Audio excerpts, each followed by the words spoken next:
Hello guys, welcome back to my channel. তো আশা করছি তোমরা সব ভালো আছো, আমিও খুব ভালো আছি। আমরা এখন বেরিয়ে পড়েছি একটু ওয়ারাঙ্গল সিটিতে যাব, ডিমার্টে। আসি শান্তনু, পুষ্পেন্দু সবাই মিলে বেরিয়ে পড়েছি। আমার আর শান্তনু ওদের ছিল মর্নিং ডিউটি, তো এসে কোনো তাড়াতাড়ি করে খেয়ে দিয়ে এখন বেরিয়ে পড়েছি। আর এখন এই যে হসপিটালের কাছে এসে গেছি, এখান থেকে এখন অটো ধরে যাব। তো সবাই মিলে এখন দাঁড়িয়ে আছি, অটো এখন আসছে না এখন। তো আসলে আবার ডিমার্টে যাব। তো অনেকদিন ধরে যাওয়া হয়নি ঘুরতে কোথাও, তাই জন্য সবাই মিলে ভাবলাম চলো একটু ডিমার্টের দিকে যাই। আর এটা ছিল আরিপল্লি, এখন ওটাতে উঠে পড়েছি, যাচ্ছি এখন। আর এইখানেই আমরা প্রায় বেশিরভাগ বাজার করতে আসি।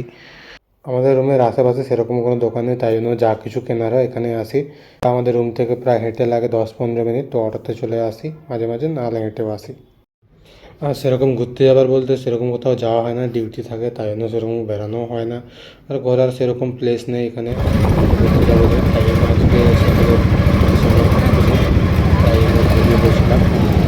আমাদের এখান থেকে ওয়ারাঙ্গল সিটি অনেকটা লাগে, অন্তত প্রায় 8 ঘন্টা।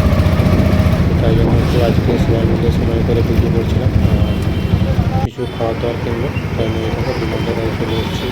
ডিমার্টে কিছু কিনবো, কেনাকাটা করবো। ভেতরে এসে তো কিছু সেরকম ভিডিও করতে পারিনি, আর ভিডিও করতে এখানে অ্যালাউ নেই। তো আমরা এখন নিয়ে নিয়েছি খাবার দাবার, বিস্কুট, আর এখানে ব্রাশ, নানা রকম সব কিছু যাবতীয় যা যা লাগে। তো সব কিছু কেনাকাটা হয়েছে। খেজুর কিনছিলাম, অনেক ধরে খেজুর টেজুর খাওয়া হয়েছিল না, তো এখানে ভালো খেজুর দেখতে পেলাম, তো নিয়ে নিয়েছিলাম।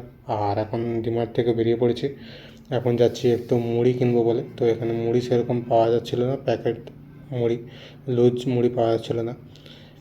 তো ওটাই খুঁজতে খুঁজতে এখন রাস্তা হাঁটছি, এই দেখো 2 ব্যাগ বাজার হয়ে গেছে। পুষ্পেন্দু আর আশিস সবাই নিয়ে যাচ্ছে, আমিও নিয়েছিলাম কিছুক্ষণ পর।